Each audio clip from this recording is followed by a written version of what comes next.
SSC 25 পুনরীক্ষণের ফল প্রকাশ, যেটা এখনই ফল প্রকাশ হলো, 10টায় প্রকাশ হওয়ার কথা। দেখো এটা হচ্ছে বরিশাল বোর্ডের ফল প্রকাশ হয়েছে, একদম বরিশাল বোর্ডের ফল প্রকাশের কি অবস্থা সেখানে দেখো। এখানে যেটা বলা আছে যে একদম টোটাল পেজ নাম্বার হচ্ছে এখানে দেওয়া আছে, দেখো আজকে প্রকাশিত হলো। আমি যদি তোমাদের এটা একটু বড় করে দেখাই তাহলে তোমাদের আরো একটু দেখতে সুবিধা হবে।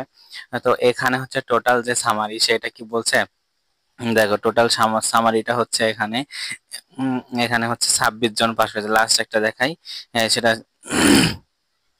সেটা হচ্ছে টোটাল অ্যাপ্লিকেশন করছে হচ্ছে 38,437 জন। তার মধ্যে হচ্ছে টোটাল অ্যাপ্লিকান্ট মানে আবেদন করছে 13,000 এবং টোটাল গ্রেড চেঞ্জ 276 জনের গ্রেড চেঞ্জ হয়েছে, এবং ইনকারেজ এ প্লাস পাইছে 26 জন, এবং ফেল থেকে পাস করেছে শুধুমাত্র 26 জন। তো এখানে এসে প্রথমে তোমাকে কি করতে হবে, এখানে তোমার সাবজেক্টের কোড নাম্বার দেখতে হবে, এবং এখানে তুমি রোল নাম্বার আছে, এই যে রোল নাম্বার দেখতে পাবে। হ্যাঁ, এই যে এখানে তুমি যদি দেখো যে রোল নাম্বার এখানে তুমি দেখতে পাবে। দেখার পর তোমার আগের গ্রেড কি ছিল, আগের গ্রেড যদি এই যে ওল্ড গ্রেড এ মাইনাস, তারপর হচ্ছে নিউ গ্রেড এ।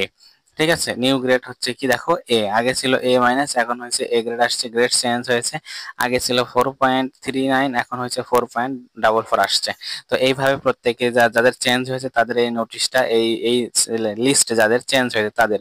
তো পরবর্তীতে সকল বোর্ডের এইভাবে তোমার নোটিশের রেজাল্ট দেখতে এবং পিডিএফ ডাউনলোড করতে অবশ্যই সাবস্ক্রাইব করে পাশে থাকা বেল আইকনটি ক্লিক করে রাখবে।